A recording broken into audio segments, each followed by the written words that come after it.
Hello everyone, welcome back to our YouTube channel game of finance. उम्मीद करती हूँ आप सब अच्छे होंगे। तो फ्रेंड्स, आज इस वीडियो में हम बात करेंगे एक और नए आईपीओ के बारे में जो 23 जून को ओपन होने जा रही है और कंपनी का नाम है ग्रीनसेफ अप्लायंसेज लिमिटेड। तो फ्रेंड्स, आगे इस वीडियो में हम जानेंगे कंपनी प्रोफाइल के बारे में, company financial, object of the issue, valuation, IPO detail, important date और करंट जीएमपी के बारे में, और साथ ही जानेंगे कि क्या इस आईपीओ में अप्लाई करना चाहिए या नहीं। तो चलिए शुरू करते हैं।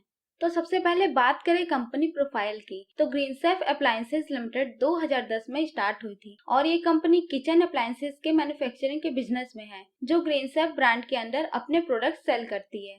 ग्रीनसेफ किचन अप्लायंसेज के प्रोडक्ट की बात करें तो इसमें आते हैं gas stoves, pressure cooker, mixer grinders, wet grinder, electric rice cooker, induction cooktops, non stick cookwares, fry pan और ऐसे ही कई और प्रोडक्ट हैं। आइए एक बार कंपनी के वेबसाइट पर चलते हैं और देखते हैं कि क्या क्या प्रोडक्ट यहाँ मिलता है। कंपनी अपना प्रोडक्ट ऑफलाइन स्टोर पे तो बेचती ही है, साथ में ऑनलाइन स्टोर भी इसके प्रोडक्ट सेल किए जाते हैं, जैसे फ्लिपकार्ट, जियो मार्ट, बिग बास्केट और अमेजन पे। इसके अलावा कंपनी आफ्टर सेल सर्विस भी प्रोवाइड करती है, जिसमें प्रोडक्ट का मेंटेनेंस और सर्विस की जाती है। कंपनी की 3 मैन्युफैक्चरिंग यूनिट है, 2 कर्नाटका में और 1 वेस्ट बंगाल में। ये तो बात हो गई कंपनी से जुड़े कुछ डिटेल्स की। अब बात कर लेते हैं आईपीओ डिटेल्स की। तो 23 से 27 जून तक आईपीओ ओपन रहेगा और ग्रीनसेफ का आईपीओ प्राइस 82 रुपए से 87 रुपए पर शेयर कंपनी ने तय किया है। 61,62,600 फ्रेश शेयर इशू होंगे, जिसकी कीमत 53 करोड़ 62 लाख होगा। तो total IPO size 53 crore 62 lakh का होने वाला है। 1600 शेयर्स का एक लॉट रहने वाला है और एक लॉट अप्लाई करने के लिए आपको कम से कम 1,39,200 रुपए खर्च करने होंगे। फेस वैल्यू 10 रुपए पर शेयर रहेगा और रिटेलर के लिए 35% का कोटा रिजर्व किया गया है और ये कंपनी NSE/SEBI में लिस्ट होगी। और अब बात कर लेते हैं आईपीओ की इम्पोर्टेंट डेट की। तो 23 जून को आईपीओ ओपन होगा और 27 जून तक आईपीओ ओपन रहेगा अप्लाई करने के लिए।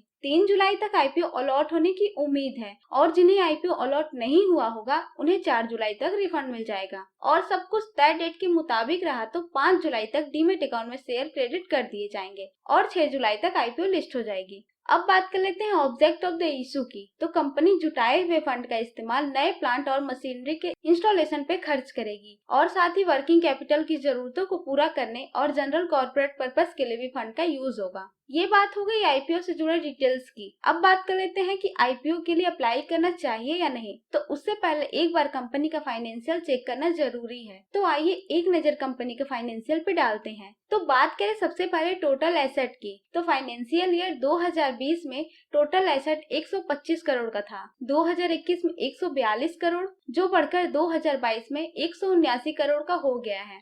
बात करें टोटल रेवेन्यू की, तो 2020 में 238 करोड़ का रेवेन्यू कंपनी जनरेट की थी, 2021 में 239 करोड़ और 2022 में 337 करोड़ का रेवेन्यू कंपनी जनरेट की थी। तो टोटल रेवेन्यू में कंसिस्टेंसी ग्रोथ देखने को मिला है, जो कि पॉजिटिव साइन है कंपनी के लिए। अब बात कर लेते हैं कि प्रॉफिट कितना हुआ है अभी तक। तो 2020 में 1 करोड़, 2021 में 2 करोड़ और 2022 में सिर्फ 82 लाख का प्रॉफिट कंपनी बनाई है, जो कि कंपनी की ग्रोथ में कांटा बन सकता है। रेवेन्यू बढ़ने के बावजूद प्रॉफिट में गिरावट हुई है और पता नहीं क्यों कंपनी 2023 का फाइनेंशियल डाटा भी प्रोवाइड नहीं की है। तो मामला थोड़ा पेचीदा लग रहा है। नेटवर्थ 48 करोड़ से बढ़कर 51 करोड़ हो गया है और रिजर्व एंड सरप्लस 44 करोड़ से बढ़कर 48 करोड़ हो गया है। नेटवर्थ और रिजर्व एंड सरप्लस में ठीक ठाक ग्रोथ दिख रहा है। अब कंपनी पर डेप्ट कितना है वो भी चेक कर लेते हैं। तो बात करें टोटल बोरोइंग की, तो 2020 में कंपनी पर टोटल डेप्ट 39 करोड़ का था,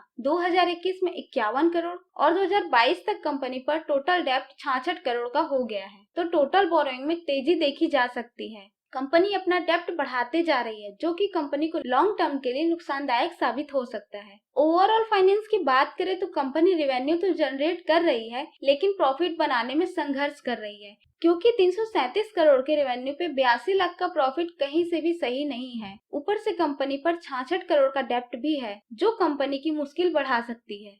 तो कंपनी अपने फाइनेंशियल में अभी तक कुछ खास ग्रोथ नहीं कर पाई है। अब बात कर लेते हैं कि कंपनी के वैल्यूएशन की। तो अर्निंग पर शेयर 0.45 रुपए पर शेयर है और वहीं पीई रेशियो 193 का निकल के आ रहा है और रिटर्न ऑन नेटवर्थ 1.48% है और नेट एसेट वैल्यू 30.22 का है। ओवरऑल वैल्यूएशन की बात करें तो कंपनी ओवर वैल्यूड नजर आ रही है। अर्निंग पर शेयर भी बहुत कम है।